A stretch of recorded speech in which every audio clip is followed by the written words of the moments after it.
Hello friends, good morning, good evening to all my dear masters who have joined from various parts of the world.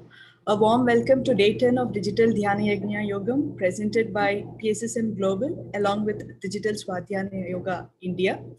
It's an extraordinary stage which brought various masters across the globe to share their great spiritual wisdom. I am Nikita from USA. My deepest gratitude to Brahmashri Pitama Subhash Patriji. Also, I thank Sai for giving me this great opportunity. Uh, it's my honor to introduce our today's speaker, Mr. K.S.Suresh. Mr. K.S.Suresh is the CEO of CTDI India, the subsidiaries of CTDI Inc., and also a trainer, body, mind, soul, and meditation concepts. His inquisits for spirituality started quite early in 1996 when he joined in for a 2-week course, Siddha Samadhi Yoga, which teaches on food, mind, breathing, and meditation. Till then, he was a hardcore non-vegetarian, became a vegetarian by choice, and now a strong supporter of vegetarianism. He has spent a lot of time in self-learning courses on mind control and healing, and realized that meditation or meditative state is the foundation and base material of all. Since then, since 2009, he has been experimenting on his food habits and its links to senses, mind, and body. He got introduced to Pyramid Spiritual Society's movement and Anapanasati meditation and realized that this is the simplest and most powerful of teaching meditative state, consciousness, and tap inner energy. Since his initiation to Anapanasati meditation, he has conducted meditation sessions inducing meditation to many groups, small and big, at various corporates and educational societies. Today, he enjoys the bliss of meditation and practicing mindfulness, awareness in every walk of his life. His vision for life is to induce meditation to each and every person and create a wave of consciousness, which in turn helps every being to be mindful, be in mindfulness, self-realization, be naturally happy, healthy, and loving. Masters, join me in welcoming Mr. K.S. Suresh, who has joined us from Bangalore, India, to share his wisdom on the book As a Man Thinketh by James Allen. Hearty welcome to you, sir. The stage is yours. Thank you. Thank you, Nikita. Pranams and namaskars to all the masters who have joined in. And I thank the Mahadrashta Trust team, the organizing committee, and the whole of our team who has created this platform, in conducting such a wonderful program, right? So usually we talk about various concepts, or we talk about conducting workshops or doing, many other themes. But this concept of, having sessions based on a book, right? And that is digital Dhyana Swadhyayayoga, which is given by our Brahmashri Pitama Patriji, right? So it's a great concept to continue, and then it's a new experience for me also to speak about specific about books and about an authors, and also share it more practical context or implementation context, and based on my experiences on these books, and living on this, what do you call, the ideals and a walk of life, so it's good for me to express myself through these sessions and the platforms. So thank you very much for joining in. So today we'll speak about a book, Swadhyaya. In the Swadhyaya Yoga, we'll speak about a book. This is called As a Man Thinketh, as said by Nikita. So okay, so I'll be having a couple of slides to talk about it, and then it'll be easy for you all guys to follow. And then we'll discuss, and then we'll also have a bit of Q&As during this session, and then we can have more practical discussions around it, right? Can you just confirm if you all can view my screen, someone? Yes, sir. Okay, yeah, thank you. And yeah. So just to talk quickly about this book, right? This book is, I'm happy to tell you that this book is close to a decade old. So this was published in 1903, and James Allen is a great British philosopher and writer who has written a lot of inspirational books. He has been a poet and a pioneer in self-help movement, right? So self-help movement is all those people, something like a DIY, do it yourself, and experiment on yourself, and gain your own experience. So he has been a great inspirer and writer of books, and then he has lived through 1864 to 1912. Can you just imagine? This book is such an amazing book. I recommend each one of the masters, and you all should read this book. It's a pretty not a very thick book. You can see it's just a 50-page book, right? So and it gives such a good amount of insight. And to tell personally about my linkage to this book, right? So this was my first generation book that I was reading through, and I was inspired so much that it helps you to introspect. It helps you to think about what these thoughts are all about. So he has written this book as a man thinker. That's one of his most popular books, the most successful books of James Allen was as a man thinker, and he has given a lot of quotes and insights about what thoughts are all about, and then how thoughts will affect the entire construct of a human being, and in turn the society, and in turn the world, right? So the very basis of the creation of what we are today, and what the society is today, and what the world is today, especially the humankind, is based on the thoughts that we create. So that's such a wonderful concept he has created, and then he has given quite a good insights about this, about the thoughts, right? So one of the wonderful quotes that he has, if you can see on the screen, right? A man is literally what he thinks, his character being the complete sum of all his thoughts, right? So it's like whatever a human being or a person is today is nothing but a sum total of all the thoughts he has created till date, right? So that means like whatever we are, like whether we are happy, we are healthy, we are prosperous, we are depressed, we are angry, we are diseased, everything is nothing but a result of whatever we have generated or thought about myself or ourselves or about the society, right? That's the exact thing. So just to start with an example about this quote, right? I will compare this with something like, if suppose we have a bank account, right? If I have a bank account, it might have got created somewhere, like say when I was 18 year old, I would have opened a bank account. Like suppose I am a 50-year-old person, not today. So it's like 32 years of transaction has happened in this bank account, and your balance as on today is nothing but the sum total of all the transactions that you have done, whether you have withdrawn, you have deposited, you have borrowed, you have taken interest, given interest. The balance as on today is nothing but the sum total of all the transactions that we have done in this particular account. From to the when I was 18 years old and until I became 50 years also, right? So, and as we continue our journey with the bank account, it again the balance purely depends on the total number of transactions that we have done. Similarly, a person, what he is today or she is today, is nothing but a transactional summation of all the thoughts and emotions that we have generated out of our mind, right? That's how it can all be summed up. A very simple truth, and yet a very profound and insightful, thought-provoking quote given by James Allen, right? Don't you think so? Such a, great approach and thought to it. So, starting this as a curtain raiser, so masters, I would like to have start the session with the 10 minutes meditation, and then we'll continue the session as it is, right? So, and to do the meditation, so it's like I hope I'll just guide those masters who are actually new to meditation, and then it will be a very simple exercise. and I'll be playing some soft music, and then you can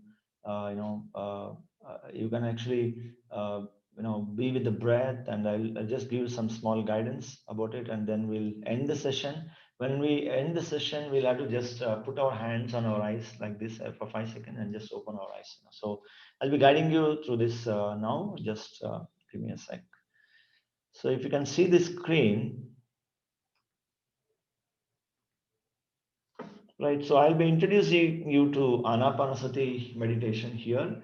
Anapanasati is nothing but inhalation and exhalation and being one with it, or observing the breath, right? So Ana is inhalation, Apana is exhalation, and Sati means becoming one with it, right? So if you see here on the screen as well, it gives some instructions. So I'll be taking you through these instructions. One is, first thing first, we have to close our eyes, then be seated in a very comfortable posture, either on a chair or a floor or a mat. Either you can take rest of your back, or you can sit straight, whatever is your comfortable position. And you cross your fingers like this. And if you're seated on a chair, you can cross your legs like this. So be very comfortable. Remove the spectacles, and as far as possible, darken the room, right? So if you darken the room, you'll have a much better experience of meditation. And here, what we are going to do is, when we say observe the breath, it doesn't mean that, so we don't do a kriya. So we don't forcibly take the inhalation and exhalation. We don't do an exercise here. The whole day we are breathing involuntarily. The body knows when to breathe, when to inhale and when to exhale, and when to breathe softly, when to breathe briskly, when to breathe very fast, when to breathe shallow. The body knows, and it all purely depends on the emotions that we carry, right? So we are only going to be a witness of the breath the whole day, as we are not controlling the breath, and but we are not aware of the breath. But here, what we'll do is, we'll be aware of the breathing process, right? So my friends, dear masters, so what we'll do is, we'll close our eyes, cross the fingers, cross the legs, sit very comfortably, observe the breath entering and exiting out of your nostrils, the entry point of your nostrils. Be aware of that point, and observe the cool air going in, warm air coming out. So in between, what happens is, the mind, like a monkey, jumps from one branch to another, like it jumps to the past tense, or it jumps to the future tense. So the idea of this meditation is to bring you to your present tense, that is balancing and centering yourself. So when you observe the breath, you will come to the present moment, because the breathing is happening in the present tense, not in the past or in the future, right? So as and when the mind tries to wander, recall that you have to observe your breath and come back to the breath. I'll be guiding you through the process. And let's start. Close your eyes, and cross your fingers, cross your legs. Observe your normal breath. No chanting, no visualizing, just you and your breath.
Sir, we can't hear you, sir.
Ten, nine, 8, 7, 6, 5, 4, 3, 2, 1, 0. Gently place your hands on your eyes for 5 seconds. 5, 4, 3, 2, 1, 0.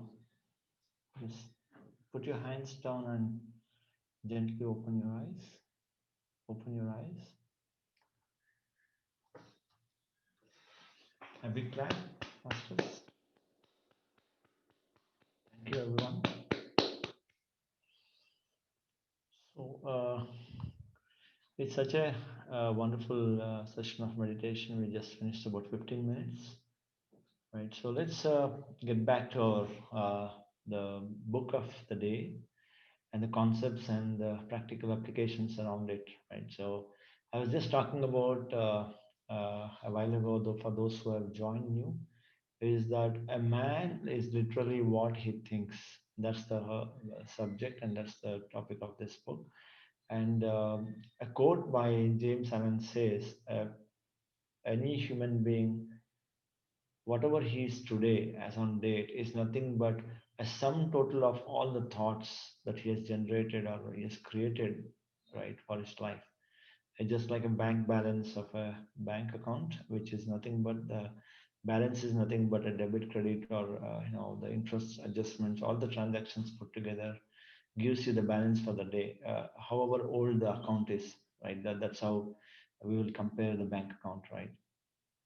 And as we all are in meditation, right? So we all come from a meditation background, and we have just finished a meditation. So it's all about observing the breath, and then observing the thought, and then making sure that we become more aware of the thoughts, right? So one of the important point that James quotes is that it's a man's mind. Like say, where does the thought sit? The thoughts sit on the man's mind. So the mind is more like a virtual platform.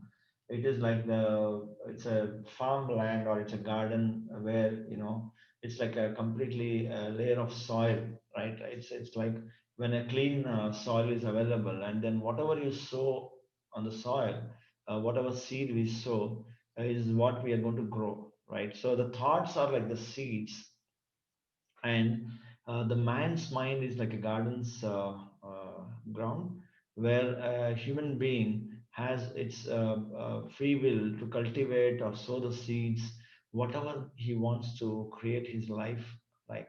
So either he can create a great life, or he can create a very distressed or a depressed life, right? Or he can grow garbage, and it doesn't understand what his life is all about, right? So it's like either you can make a very beautiful garden growing whatever wishful fruits and vegetables or greens that we want to grow, or we just don't know that it's like a wild place, completely full of weeds, and nothing we can make use of it.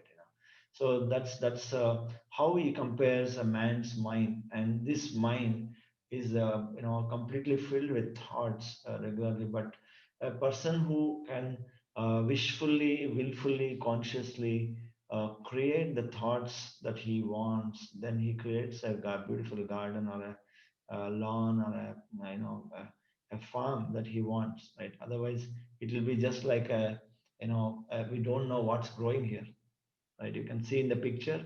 So in the previous picture, you could see, you can see images of all the fruits that what we are trying to sow and what we are trying to get out of it. And but when you come to this stage, we don't know what's growing. It's all about weeds. We don't know what is the purpose of the life, or what is the purpose of my day, right? So we all have to live with a purpose, right? So everyone has to have a ideal state of thinking as to, yes, this is the purpose of my day, this is the purpose of my life, this is the purpose of this job, this is the purpose of my family, this is the purpose of me studying in this college.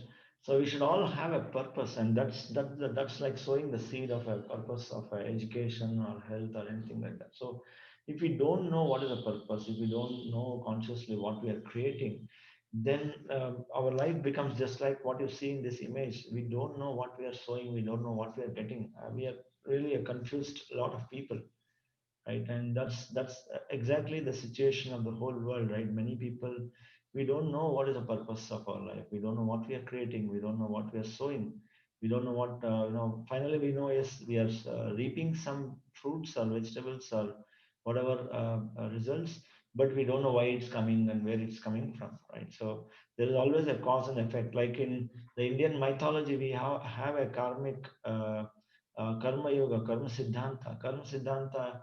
As a man thinket is purely based on the karmic principles or karmic philosophy, that whatever we sow, so we create, and whatever we sow, so we reap, right? So it's all about that concept, and that's how it all starts working. And James Allen has written this book. This book, can you imagine? It's almost like 100-year old. It was printed way back in 1900s, and then we are now in 2020. It's been more than 100 years now, and then it's still a great book. right? And I've connected couple of things just to help you all understand more scientifically also. So the one which we talked about is more philosophically, right, Master? So I also wanted you to understand scientifically how have we understood, what is the way we can understand. Is it really true? Is it really right that, every thought matters, everything matters, every emotion matters in our mind? So let's try to see what the science also says. So whatever you see in the picture, right?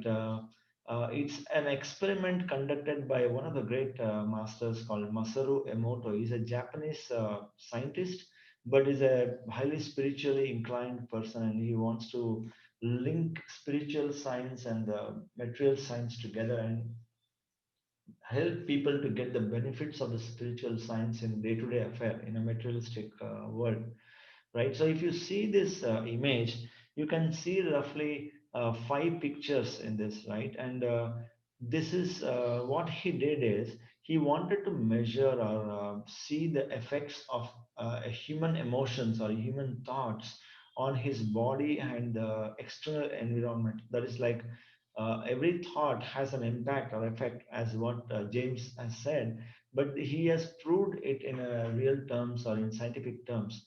So what he did is he wanted to study the effect of emotions or the human thoughts on the body in itself and then external world. Is it really going to impact the world? For whatever I think. So what he did is he took five bottles of water, like he took like this a bottle of water. So he took five bottles of water. He held it, or they held it like this, and they gave an emotion or a thought to that water, saying that one bottle they took it and just nothing. He just held it and then keep it aside. And then another bottle of water they took it and they did a praying. So they whatever religion it was. So they just held the bottle and then say they just prayed and they made a prarthana. And one more bottle they took it like this and then said, "Thank you very much. You're such a wonderful thing in my world, and I really love, thank you for whatever, because I drink and I'm living because of water." So I said thank you with great respect and gratitude. And he kept that aside. And then one more bottle they took it and then they started cursing the water, saying that, "I'll kill you. You make me sick." And he gave a very a strong anger to that, and then kept aside. And another bottle they said, "I love you," and "I thank you, I love you," and that bottle was kept aside. So all the five bottles were frozen. And then when once it was frozen, they observed the ice crystals, right, the molecules, ice molecules, under a microscope, electron microscope. And this is what they observed, right? So just holding the bottle for a moment and giving the emotions or the thought to it and then observing that under a microscope, you can see how the impact is on the molecules, right? You can see for whatever you didn't do anything, it was a different structure. Wherever we offered a prayer, it has a different pattern. And wherever we said thank you, it has a beautiful pattern there. And when we said, "You make me sick and I will kill you," so you can see, it's giving a different effect altogether. And then when we say love and appreciation, right, so it's all about giving that a different pattern altogether, right? So this is how it actually looks like. So just imagine, just a small feed of emotion or thoughts has so much of impact on the water bottle and the water molecules. And we as a person, right, we carry these emotions, we carry these thoughts, and we are made of 75% of water or 78% of water, isn't it? So just like earth has a 75, in excess of 75% of water, we are nothing different than earth planet, right? So we also have a lot of water within our body, and whatever thoughts and emotions we create, it has a definite impact on our body. And also it communicates to the external layer, and it shows the impact outside also, like how it impacted the water bottle, it will also impact the environment. So we'll talk more about it, right? So, and it has also been scientifically studied that a normal human brain or a mind generates about 50 to 70,000 thoughts in a day, right? So you can imagine how we are impacting ourselves with these thoughts, which we are creating consciously, unconsciously, through our own conscious or subconscious minds. And imagine what type of impact we are creating on ourselves, and what we are creating on the environment and the society and the world in total, right? So it is very, very important concept to understand. And then this really brings us to the necessity of being creating a mindful world. So observe your thoughts, intentions, and emotions. That's what I can say out of this. And then when I correlate the concept what James Allen speaks, you are nothing but what you are today is nothing but the sum total of all the thoughts. And this experiment actually validates that point, that yes, it depends on the thought, it depends on the emotions we carry, and whatnot. It gives everything what we want, right? So any questions so far? Anything you want to clarify? Anything that you want to speak? You can raise your hand or type on chat box. I'll pick up, and or I'll embed those discussions as I continue the session, right?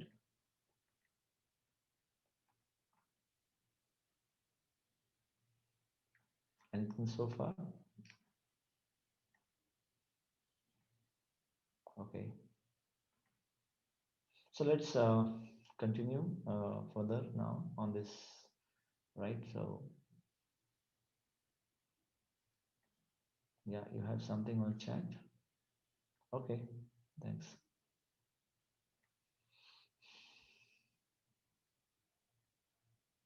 So this is the impact of our thoughts and emotions. And then when I look at it here, right? So further on this, right? So we'll try to understand more. So James speaks about lot many things about the thoughts, and the type of thoughts, the different clarity of thoughts, and then conscious creation and things like that. So usually we are all burdened like this. Like in the previous slide we saw, a normal human being generates about 50 to 70,000 thoughts or in excess, unless he's spiritually inclined or he's practicing mindfulness or he's in meditation.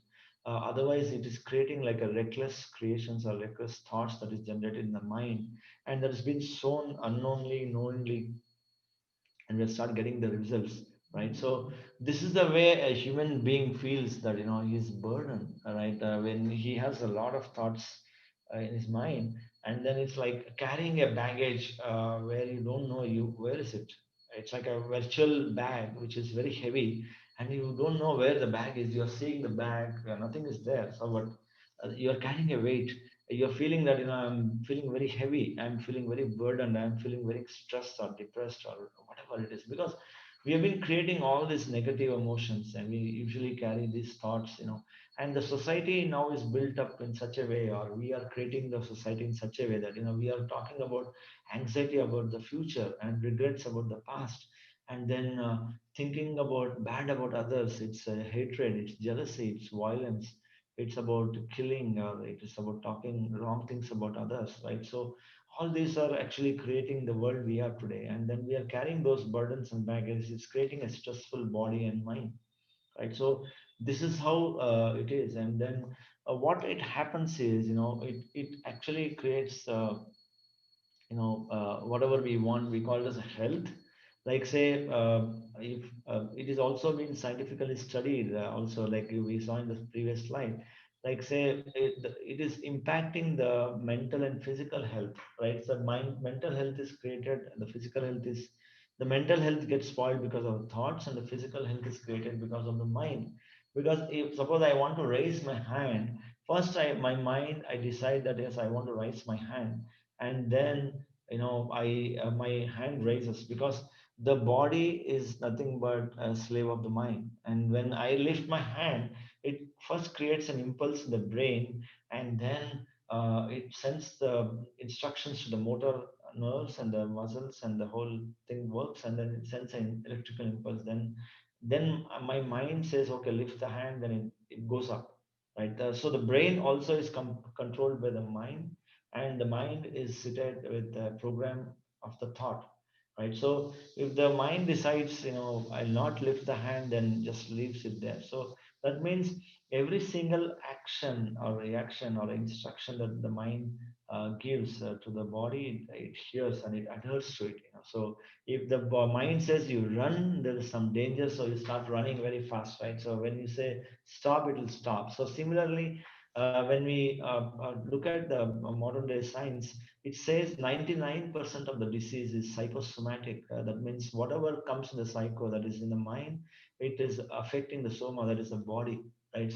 So whatever we pursue or think that, yes, I'm going to get infected, or I'm really getting very feeling unhealthy, or if I eat this is going to happen like this, So whatever we create, and it is impacting directly on the physical layer also, and it creates even the blockages in the body, the nervous problems, or whatever we have issues, whether be it cancer or be it any other complicated disease, everything is driven by the mind and the thoughts that we create, right? So he says physical health and the mental health is very, very vital part of human being, and that gets affected mainly because of our mind and thoughts. And definitely, if we want to live a healthy and a happy life and a physically enjoyable life, then it's better we observe and keep our thoughts clear, and then don't think about wrong deeds, or respect your body and feel the energy, and then always create a thought which gives more happiness and more energy to the body, reassurance, and say, the body has a great potential and very healthy, I'm feeling good, and thank and respect the body, and appreciate every cell of your body, and say, so thank you very much for digesting my food, thank you very much for making me get all the experiences that I'm getting in this physical body and physical layer, right? So if you have a sense of gratitude, you thank and you appreciate the functions and features of the body, and use it in a justful and rightful way, then the body becomes so healthy and vibrant and energetic, right? So the physical health actually is created by exactly the creating a healthy thoughts also, right? So the body is a slave of my mind, just like I said, lift your hand, it lifts. That's how it is going to be, right? So the second thing is whatever we want to achieve, like be it education also, right? Say, if I give you a very small example, right? So if I want to see all the people who are studying, or all the people who are studying science, they will be found in science colleges. And all the people who are studying law, you can find them only in the law colleges, right? So all the people who have thought to study law will end up in a law college, right? All the people who want to do a scientific research, they will end up in research institutions. So anyone, you will not find any person who is not, come there to study science, because everyone would have thought that, yes, I'm going to study science and I'm going to research on some subject.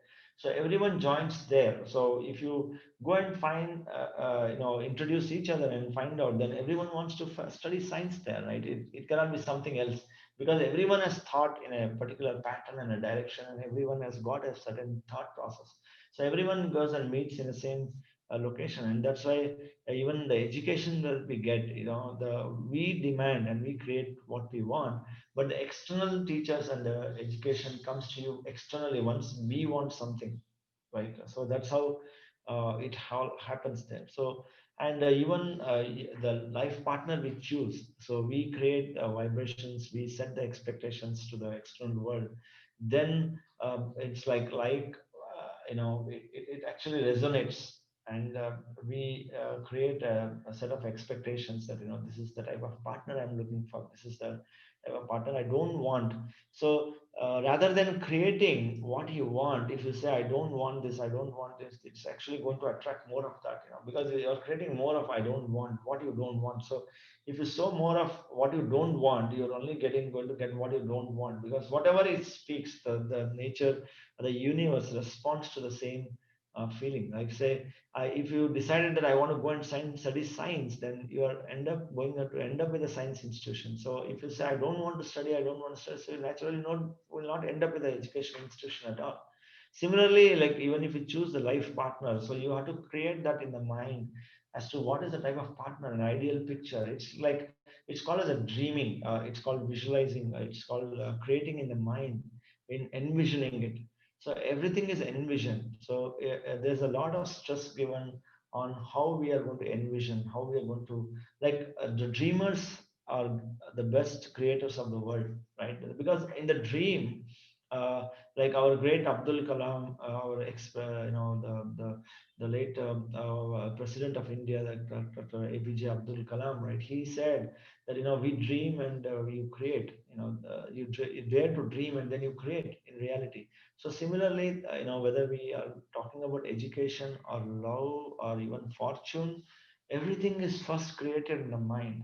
So we imagine, we visualize, and the if I want to have fortune, then you have to create a scenario or a picture of yourself enjoying and being in that fortune, and not that you are still living in a very poor condition. It doesn't matter in what condition we are currently in. It only matters what you are going to dream, and the dream is eventually going to be answered by the universe, because the universe does not judge you. Universe does not tell you, you are only a beggar today, how can you be a millionaire? It doesn't judge you. It only knows what you want, and it will give you the way and the path and opportunities and create the whole ambience and environment, and the whole earth planet prepares to give what you want, right? So if you are a poor person and you always curse about the poor condition that you have, you curse the people what you have, you curse the people who have given birth to you, if you curse the environment around you, so you're only going to create the environment more and more, more and more, because every visualizing, every thought that we are creating, like cursing a person, is like you're sowing a curse into the soil. So you are, like, you don't want that, but you're still creating more and more an abundance of that curse, or blaming the people, right? So you're going to get people only who are going to be blaming you and you blaming them. That's how we are going to create.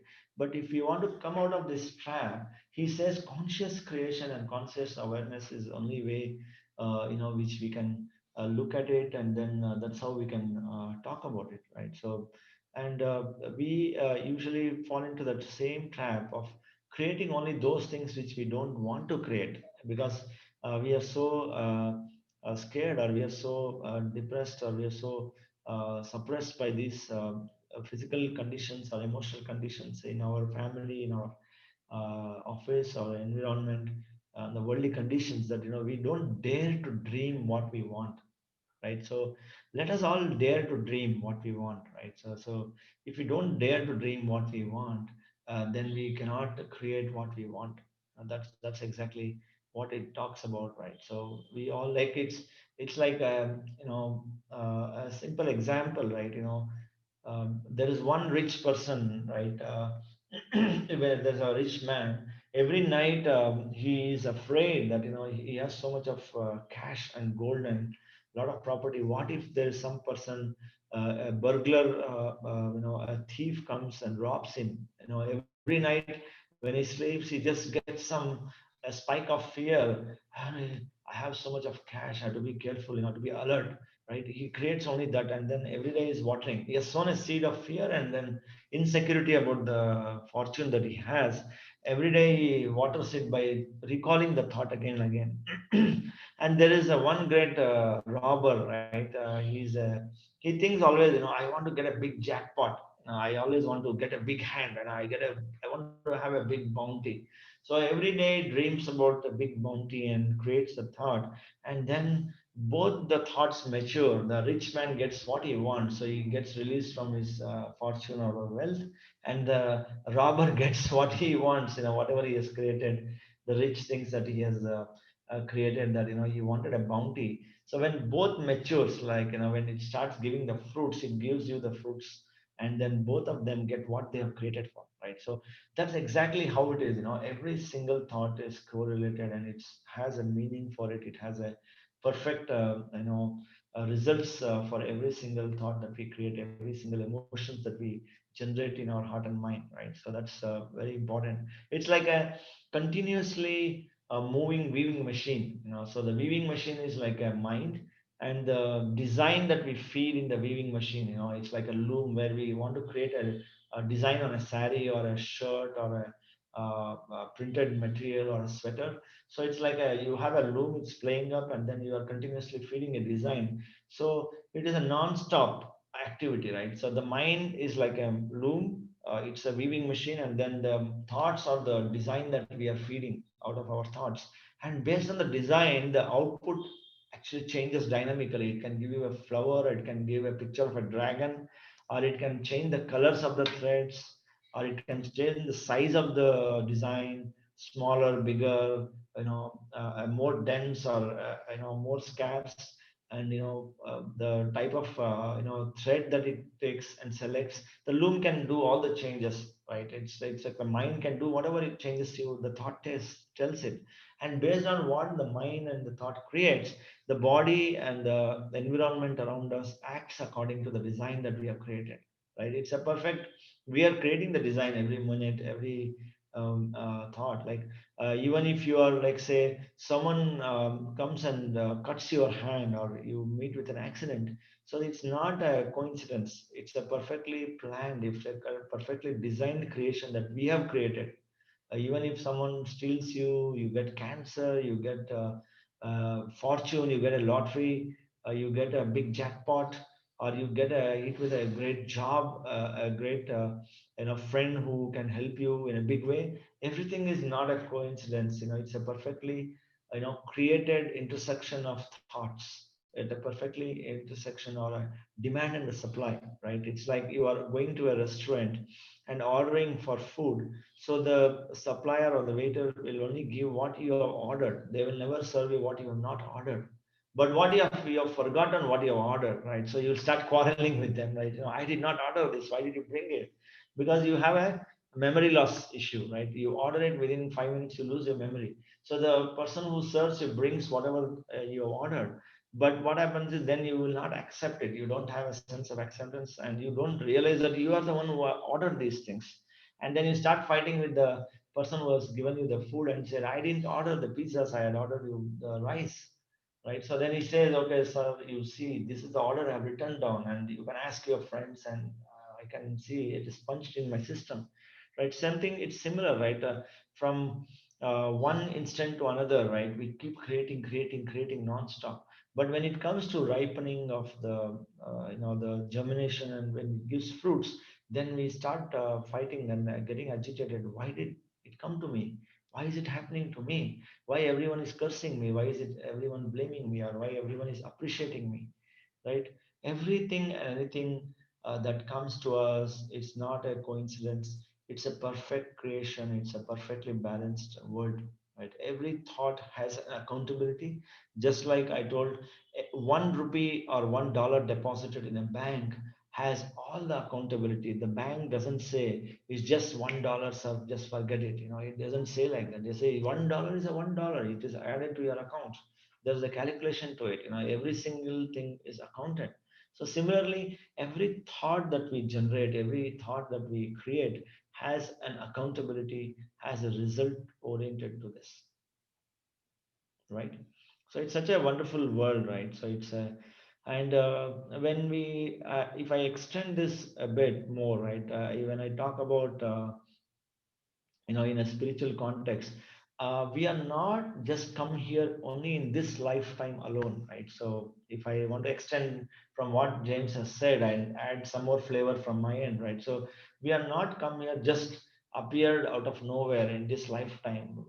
My I as a spirit, or I as a soul, is a continuous thing. There's no discontinuity. It's a continuous thing. It's everywhere. It's an omnipresent energy. It's a spirit. It's a soul, right? So whatever we are today is because of the last life that we left, and the intention we got to create, or the experience that we got for this lifetime, and what is the experience we want to get in this lifetime.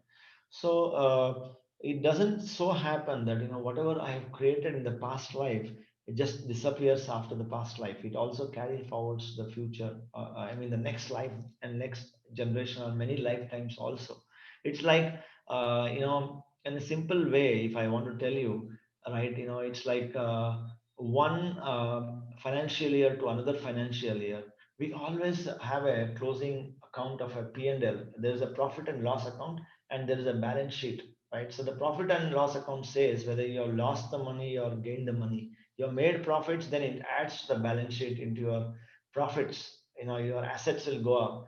Or if it says you have lost the money, then your assets will go down or your cash flow goes down. It hits the balance sheet, right? So if there is a liability to be paid, so from one financial year to another financial year, it doesn't get nullified. It doesn't get excused. The bank, if they get the money from you, they will come behind you to take the money, even from one financial year to another financial year. So similarly, we change our bodies, we change our lifetimes, we change our dimensions of the planes or planets that we are in.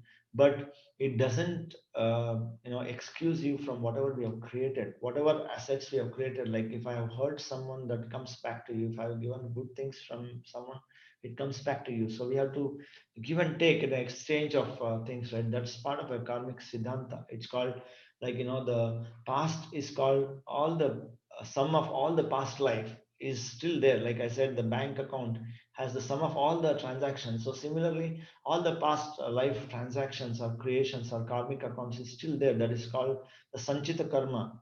Okay, it's called the sanchita. And then the current life, it's like a current account. You have created a company, you have taken some money from the sanchita, brought it to a current account. You have invested in the business, and then you will gain or lose, and then you will carry forward to the next life. That is next financial year, right? So that is called agami. Sanchita, the current life is called prarabdha. You bring certain karmic balances.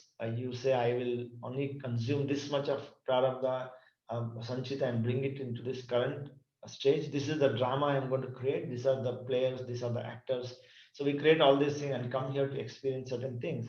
And then when we complete this lifetime, we carry forward. So the previous sanchita plus the result of the prarabdha gets added up, plus or minus whatever it needs to be. Then it goes to the agami. That means the future. So there is always a free will in this lifetime. So irrespective of what we have created in the past, right?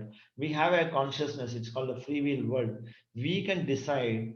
Even if I'm suffering on a deathbed, I can decide. I can read a book. I can listen to music. I can enjoy and start smiling. I can crib and cry, and I can curse people for whatever you are, right? So the choice is a free will, right? So whatever the choice is, if I'm not aware of this particular moment of creating a choiceful life, then it is always going to be a vicious trap of creating all misfortunes, ill health, depression, relationship problems, whatever the world is seeing today, right? All the anxieties, the hospitals going up, ill health, the insurance companies are going up, there's more terrorism. So all this is created because we are all thinking about it.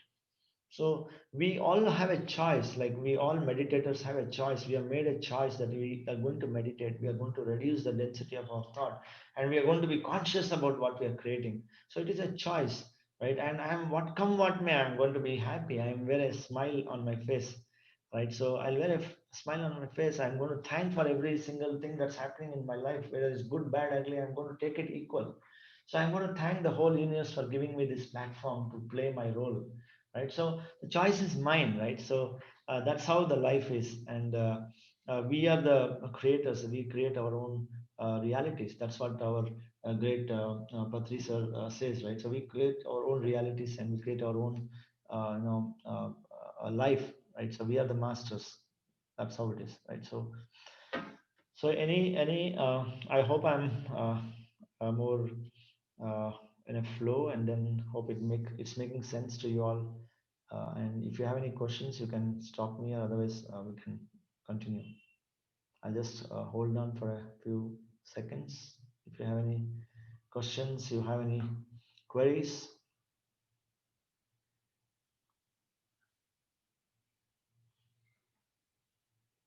Yeah. Okay. So let's carry on, friends and masters.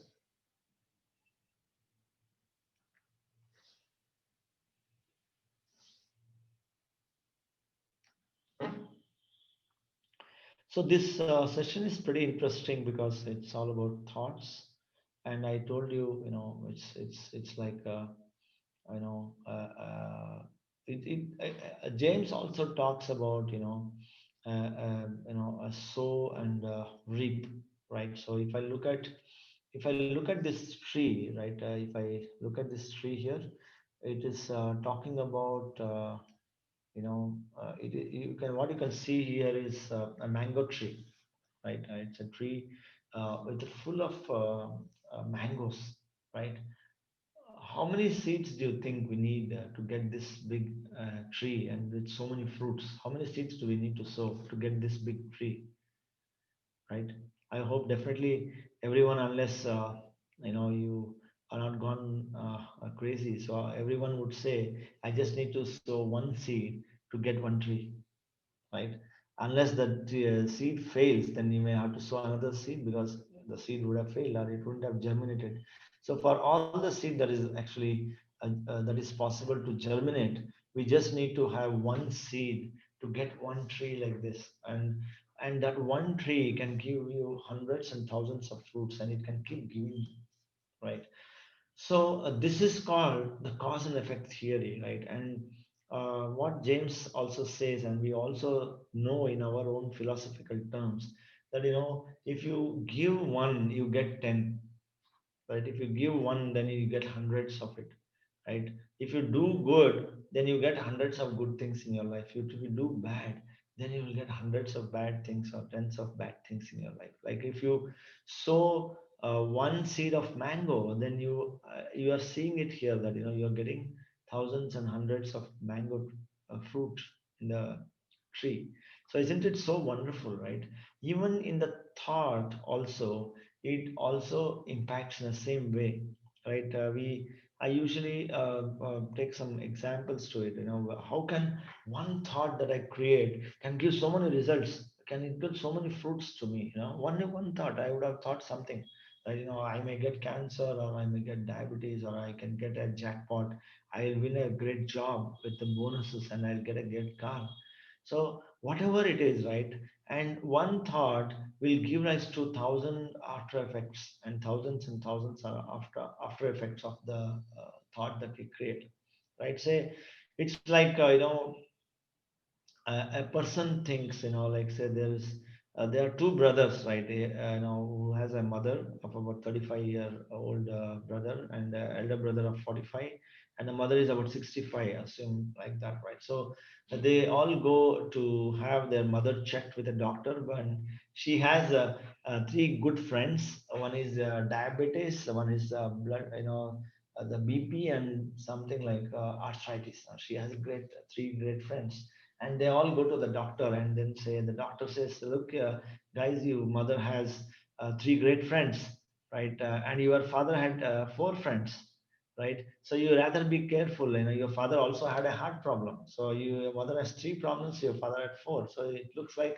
you may also get it, because sometimes it may also get to be genetic or hereditary, or you may also be careful that, because it can also affect you, or you may also get into one of these catching with one of these friends. Then one brother, like a 35-year-old brother, he says, come what may, I will not get into this. I will never get these friends with myself. And then the brother of 45 thinks that, yes, I may get something like that. Let me be very careful. So what happens is, every single thought that a person generates, if you look at it here, right? If you look at the image here, the brain here, the brain generates something like an electrical impulse, right? It generates an electrical impulse, and then the electrical impulse will have two effects to this. Okay, every single thought will have two effects. Okay, one is called, in technological terms, one is called as a wired effect, the other one is called as a wireless effect, right? So the wired effect is the one which is an electrical signal that flows through your body. So you have nerves in your body, right? You can see this, the wires that goes and controls literally every single organ, every single body part is controlled by the nadis, the electrical impulse that flows in the nadis, that actually makes you to operate your hand, listen, walk, talk, chew, see, speak and sing, dance, jump, everything. So everything that needs a connectivity through the nadis. That is called the etheric body of the connecting nodules, the neurons, right? So every nerves are again drilled down into neurons. So there are a lot of signal carrying, impulse carrying, instruction carrying mechanism of the body, right? That is all called as a wire. You all must be knowing, right? Your tube lights, your fans, they are all connected through wires. Once you switch on, then the fan will turn on, then the tube lights may turn on, or the geyser may turn on, right? So that's called wire effect. And you all know you have a mobile phone, so we all use this. It's called wireless, isn't it? So we don't have to teach everyone what is wired and wireless, right? So we know, right? So when we generate a thought, like I was telling you about, we generating 60,000, 50,000, 70,000 thoughts. So every thought will give two results. One is called wired result that will impact your body, and the other one is called a wireless effect. So if the brother has thought, like, a 45-year person, he thinks that, yes, I may be diabetic someday, right? Then that body, as I told you, the body is a slave of your mind. Then it says, okay, Baba, I listen to you, master, I will be a diabetic. It's like sowing a coconut sapling. You will put a coconut sapling, so it will give you results in 5 years. It will give you so many coconuts. So something like diabetes also is like a coconut tree. After 5 to 6 years, the body will become diabetic, right? And what happens, the whole body, every cell is programmed, become diabetic, become diabetic, become diabetic, become diabetic. Like you see, you keep one heap of a small heap of sugar, and then there are some ants.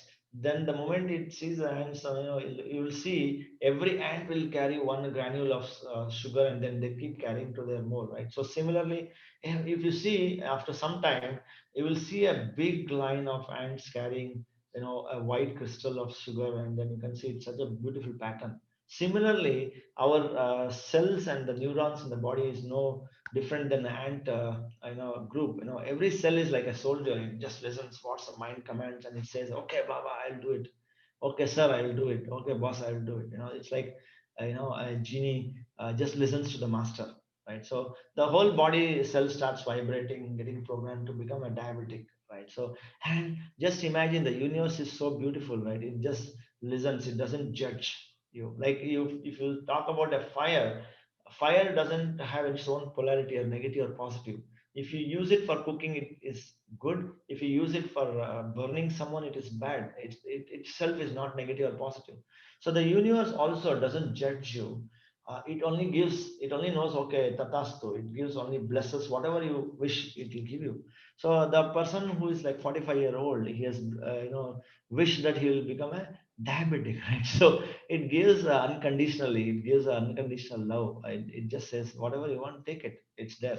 So what happens is, it sends a signal to a, if you look at a hospital, a person who is building a hospital, you ask him why you are building a hospital, he says some diseased person will come.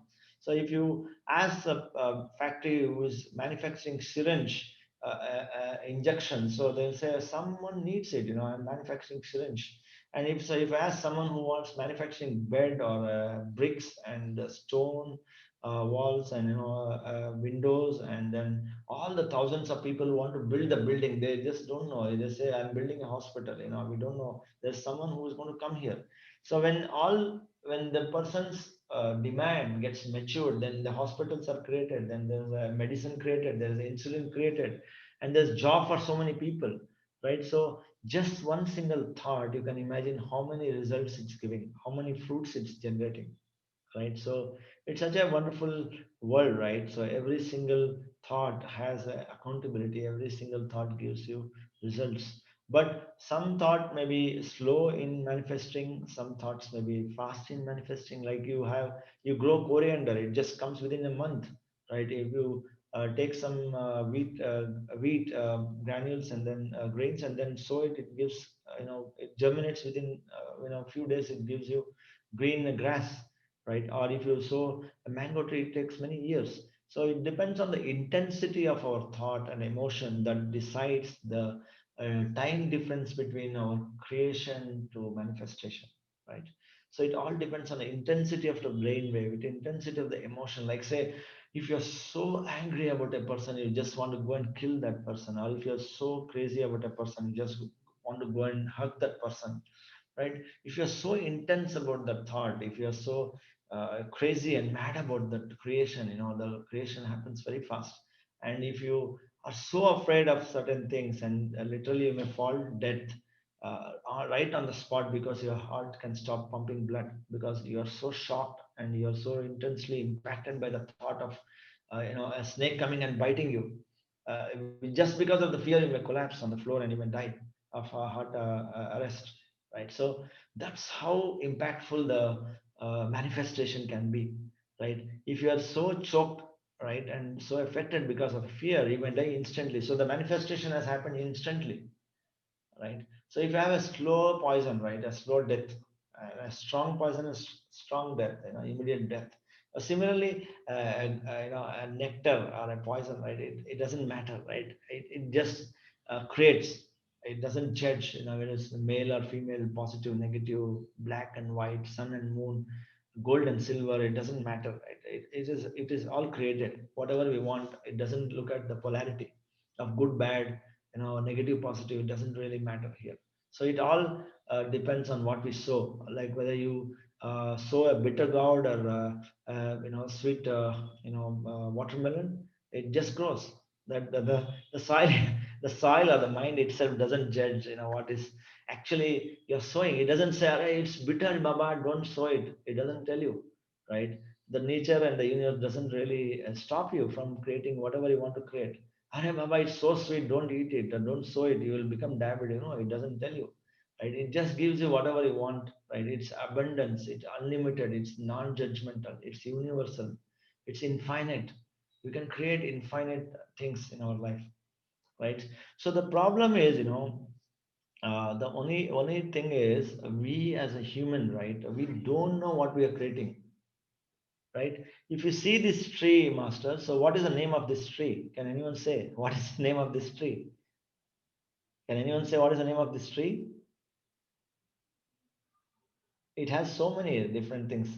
So this is how usually our life is, right? That's what even James says. Even I have experienced it myself. So we don't know what we are sowing every minute, every moment. We don't know what we are thinking. We don't know what we are carrying in our mind. We don't know what emotions we are having, right? So it's really a reckless creation. It's just unconscious creation. We don't know what we are doing it, right? So that's why if you see here, it's like a mixed uh, crop, mixed food. We don't know. We're just like a an unconscious farmer. Just he doesn't know what seeds they are. He's just taking one big bag of seeds and then he's just throwing the seeds on the soil.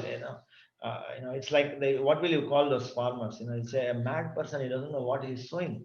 Then he's going to also get that result, right? So we also the humanity has turned out to be like mad farmers. They are sowing the thoughts recklessly, unconsciously, and that's why we are creating the world the way it is today. It's a way of unhealthy things, a way of all the unrest, a way of all the terrorism, the way of all these mafias, whatever our political system.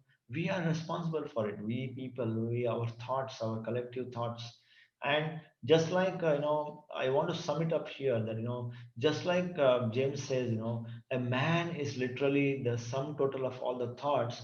At the same time, the world, the human kingdom today on the earth plane is nothing but a sum total of all the human thoughts that we have created in the earth plane as on today, right? That's the reason the world is like this.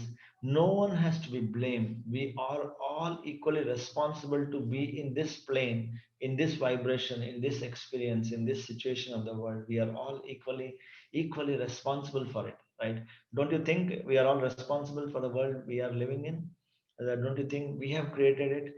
Because every moment, every situation, as we saw in the experiment of Masaru Emoto, a bottle, just one thought of or one emotion, it gave rise to reorganizing the crystals or patterns of the molecules of the water. Similarly, the external world also gets these wireless signals, and that's how it is all getting created, right? If we all think about ill health, then we create more hospitals. If we all think about being healthy, no medicines, no doctors, No insurance companies are required. If I don't have accidents, if I don't create an accident in my mind, a fear of accident in my mind, if I don't create a fear of unhealthiness in our mind, no doctors, no medical. Like if I'm buying bananas every day and 100 people are buying bananas every day and they all stop eating bananas, then there's no demand, there's no supply, right?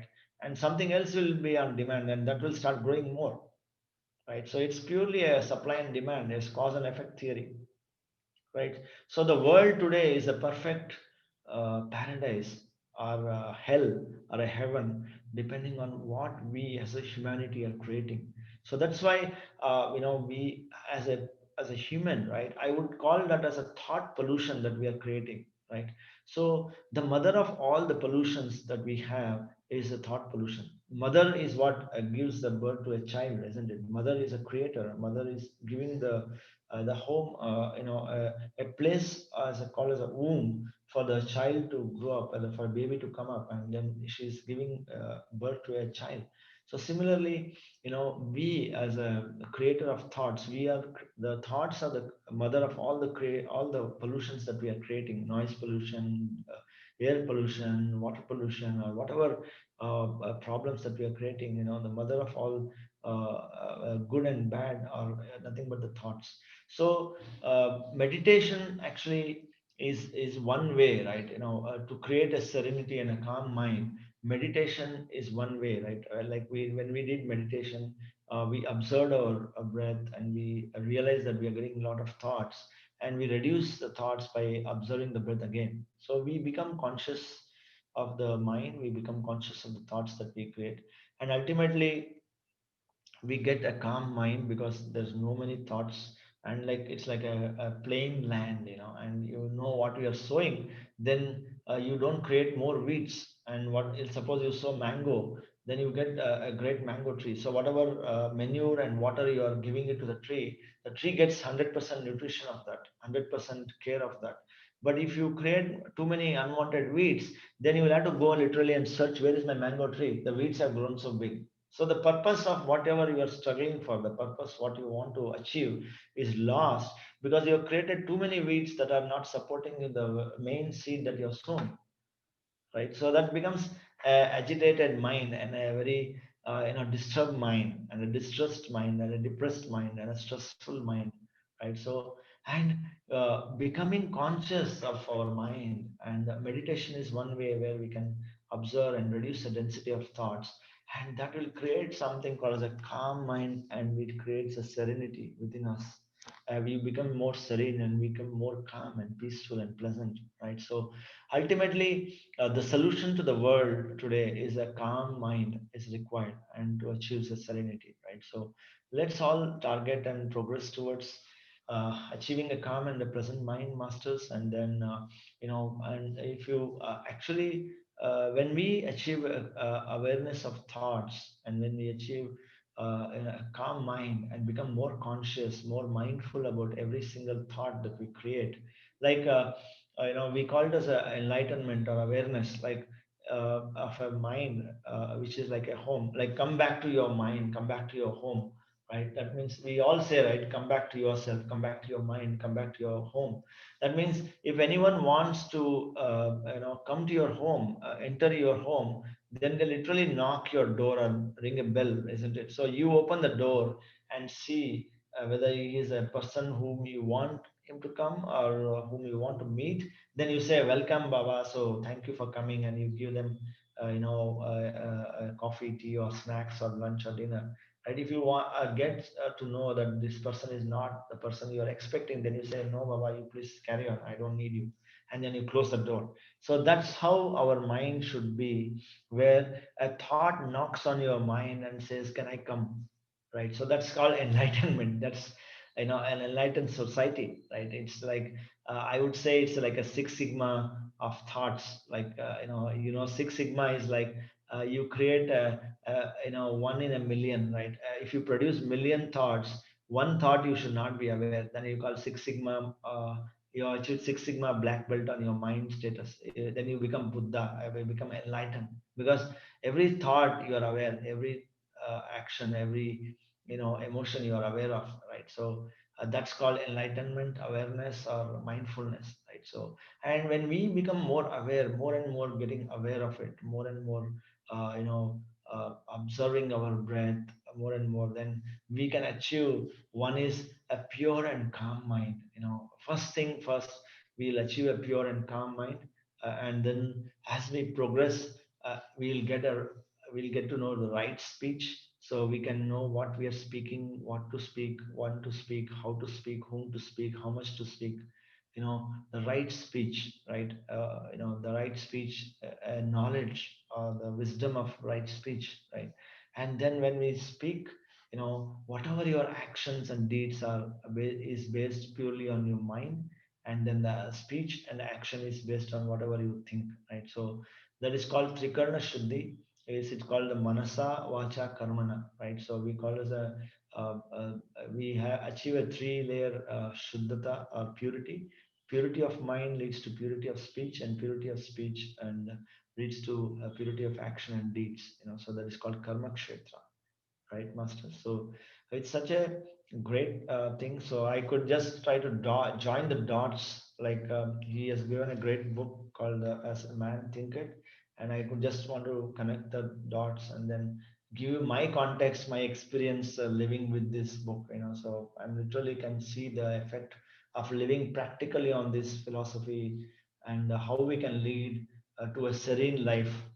How we can actually understand our thought like a seed, and we can generate more and more the results that we want, right? So, and finally, meditation is the way to awareness of thoughts and conscious creations of the world, right? So I wish every one of us, each one of the masters here, meditate and then teach meditation and spread meditation and awareness to the whole world, right? That's my wish, and that's exactly what we all want to achieve in our real life situation, right? So that brings to the final slide, or the topic of the day, right, master? So I'm up for question and answers if you have anything for me. I hope you all enjoyed, and you can you could get some good context of what we were speaking for the day.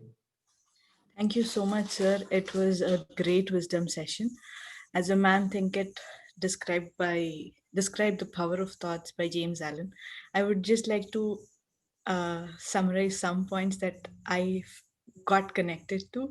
So it was, I mean, you had really shared some real time examples of how we think and how it affects our mental and physical health. And you've stressed that point, always dare to dream. I'm sure it must have gone into everybody's mind. And you've really wonderfully explained how to consciously create, how we are accountable for our thoughts. And I completely agree. The world we are in here is all because of our thoughts. Yeah. So let's all meditate and achieve a better world and be aware of our thoughts and actions. Thank you so much. Thank you. Thank you. So anything, anything on the chat box, or any questions by participants? Um, hmm, Or experience, or I don't, we can end the session after the Q&A with meditation, okay. right? That's what we'll do. So we'll have some a few minutes for our Q&As, and then we'll end the session with meditation again. Yeah. I don't see any questions here from the panelists. Do we have any questions?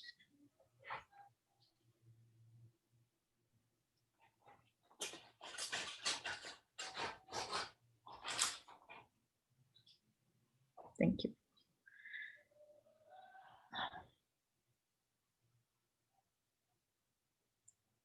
Nope, I think we can go ahead with meditation. Okay. Suresh? Anyone? Yes. Okay. So anyone wants to speak and unmute, or you allow them to unmute? Yes. So one, yeah. Slide after. So you want to see the slide after water molecules. Okay. So, okay, this is the one. This is the one. You want to see this slide, or you want to see the slide of water molecules? or after water molecules. This is the one. Yeah, this is a wave of, we call it as the cloud of thoughts. The cloud of thoughts leads to the results what we get. Like the rain doesn't come just and rain somewhere. It has a purpose for raining also in a particular place. The clouds comes from somewhere and then it rains on a specific area, right? So it's like a moving cloud. It rains perfectly at a perfect spot. So wherever we are, whatever we are qualified for, it rains. The rain of education, health, love, fortune, everything rains for a purpose. Yeah.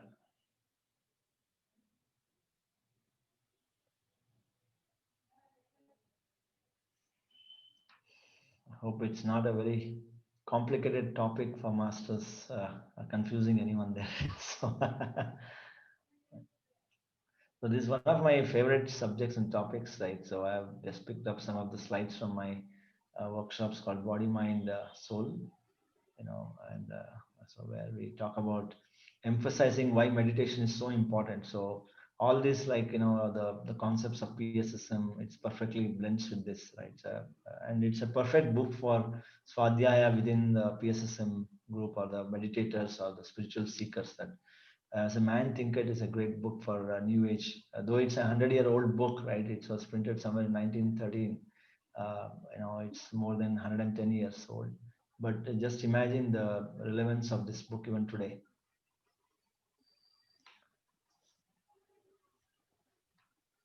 Well, So you were hello. speaking, yeah, Yeah, Suresh. yeah. Of course, today you have explained in a very, very simple manner. It's very understandable, giving live examples of bank account. It's very, it touched my heart. It's some balance of the period from opening of the account to the day of requisition. It is some balance. You'll get that.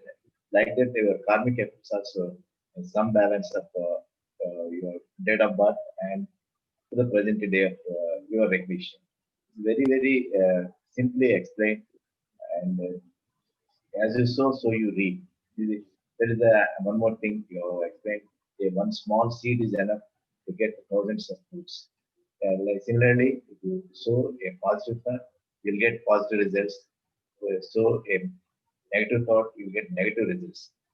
This karmic effect, everything we explained in a very crystal and transparent way. Nowadays it's very much uh, useful because everybody is getting fear of this COVID-19. So whatever you think, if you are fearless, the COVID-19 will not touch you. If you are thinking again and again every moment, definitely you'll get that. That's what you said. It's a wonderful way of expression, very clear and touching everybody, very understandable. Thanks a lot, Suresh. It's very good Thank you, sir. session. Thank you, sir. I really enjoyed, and thanks for your feedback Thank you. also. Thank you. Thank you. Okay. Sir, session, can I speak, sir? Yeah, please, ma'am. Session was excellent, sir. Sir, uh, I want to know how you came into PSSM, sir, in which year, and life transformation about yourself, means before meditation and after meditation, sir. Yeah. Please tell me in detail, sir. Okay, sure. Yeah. So In I which was not in very. which year you came meditation, Yeah, by whom, and what are the transformation before meditation and after meditation? sure, madam. So definitely, it's I went into a spiritual journey, right? Seeking spiritual answers, or the maybe some of the questions that I had, I started seeking on it through books somewhere in 1996. So as I mentioned, I ventured into Siddha Samadhi Yoga, and then started experimenting on many things like Reiki, and then I picked up some of the Western courses like Silva Mind Control, and then you know uh, there's again author or a trainer called Bert Goldman. He talks something about quantum jumping and a quantum healing, right? So I picked up, and something like, Ed Dames, who talks about remote viewing, right? We talk about third eye experience and things. So it teaches something called remote viewing. It trains, the US CIAs and the military personals to get themselves psychically enabled, right? So he teaches remote viewing. Like we talk about third eye, remote going to other dimension plane. So I've gone spend a lot of time and money on these sort of things, experimenting on myself, both on spiritual context, the physical and mind layer. So I did Silva mind control, the basic and ultra mind, ESP sessions. Then I did hypnosis, remote viewing, quantum healing, jumping, and all these concepts. And then I'm a Reiki second degree master. So I started experimenting all of these things. Then, and I was an extensive reader of books, and I love books. Whenever I travel, and I travel, I love traveling as well. I travel all over the world, right? Different countries and different parts of India, right? So I carry a book, and I finish books like what Patriji sir recommends, right? So and I love books, right? So especially on the spiritual scientific context, right? That's how I picked up. And when I started doing all of these things, then I said there's something beyond it. Then that very seeking itself, I think I got to meet Patriji in 2009-10, and then the first experience was totally different. He was like a sculpture hitting the stone and knowing where he is hitting, right? So that's the experience I got, that he hit me hard on wherever I need to shape myself, right? I realized it. So he was telling, you should be like a Gandhi or a Buddha, and that's how I realized, I have to be in reality and truth and serve the humanity.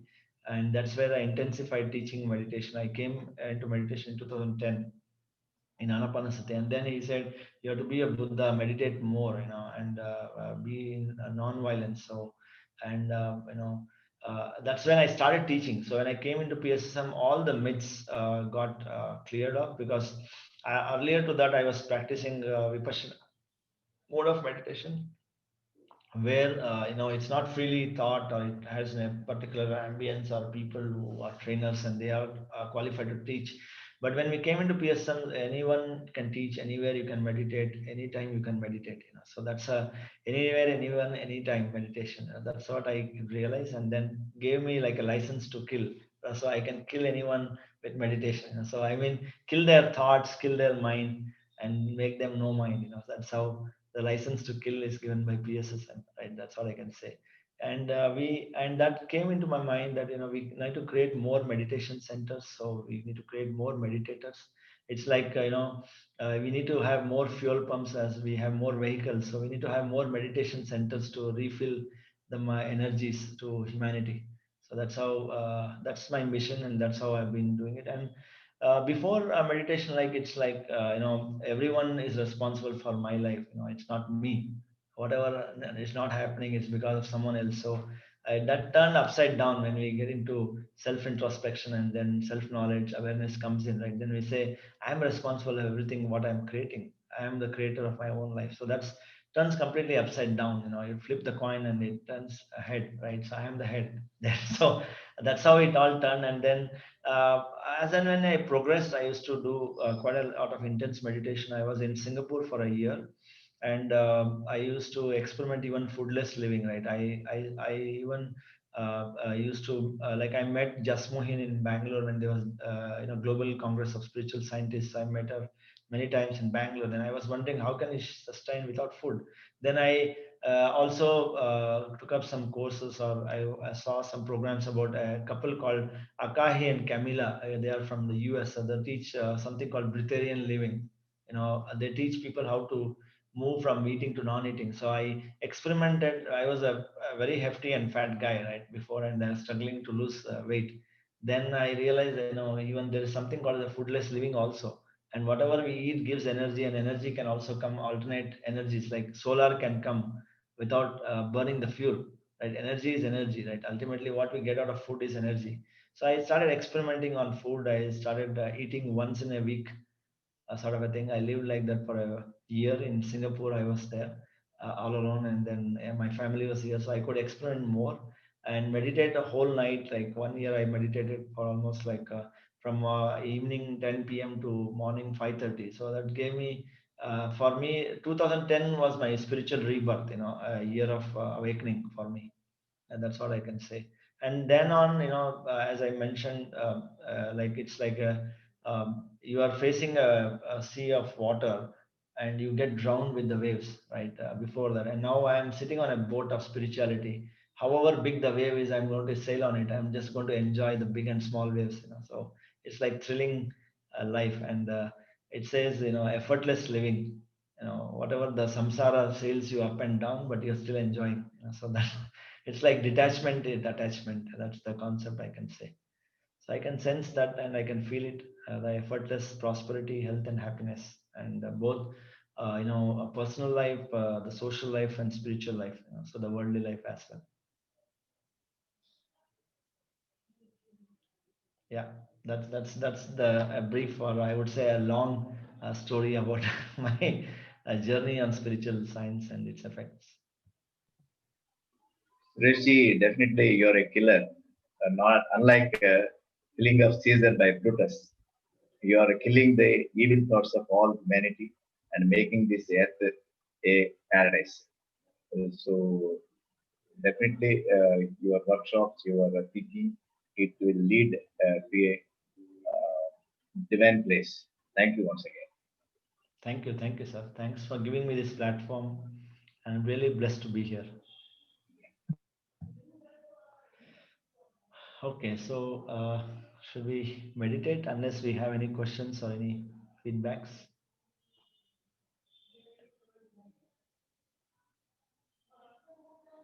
Okay.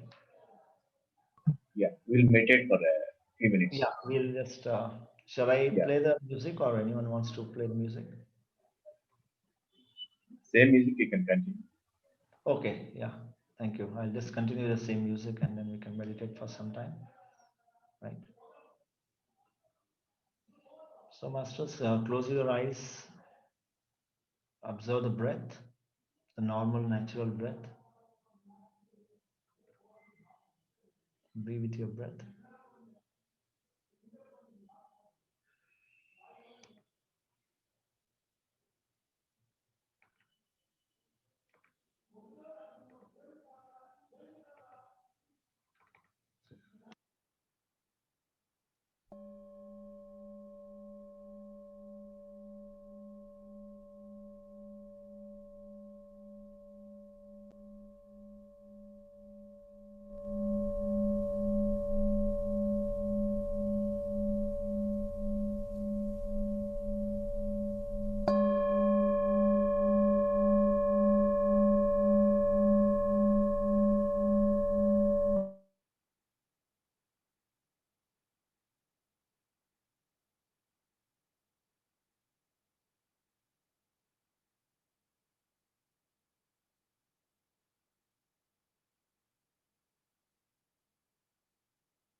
10, 9, 8, 7, 6, 5, 4, 3, 2, 1, 0. Just put your hands on your eyes for 5 seconds. 5, 4, 3, 2, 1, 0. Gently open your eyes. Gently open your eyes. Come back. Thank you. Thank you, everyone. Thank you. Thank you, sir. It was a great meditation session. Thank you. Thank you very much. Yeah. Thank you so much, Digital Swadhyaya team. Really a great, I would say we are so fortunate to have this sessions, just getting knowledge in 2 hours of the entire book. And this was a great wisdom session, sir. So before we end the session, I would like to mention about the Spiritual India magazine, which is a great work by our Spiritual India team. This magazine brings to you the spiritual concepts shared by Patriji and all great masters across the globe. We would like to, we'll be playing a small video, a short video. Let's see that.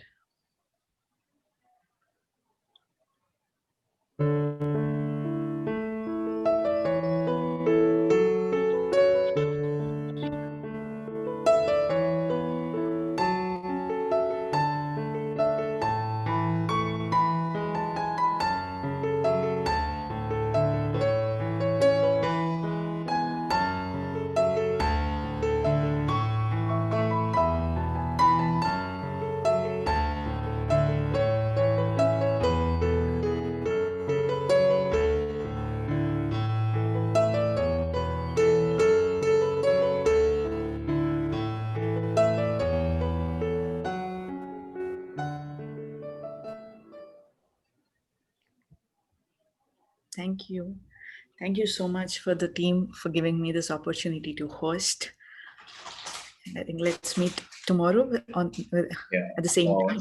Yeah, Nikita ma'am, your anchoring was quite good.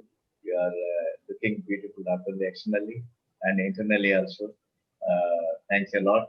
And Sureshji, you made us a good farmer, showing what we thought and yielding positive results is a really wonderful session. Let us not be bad farmers.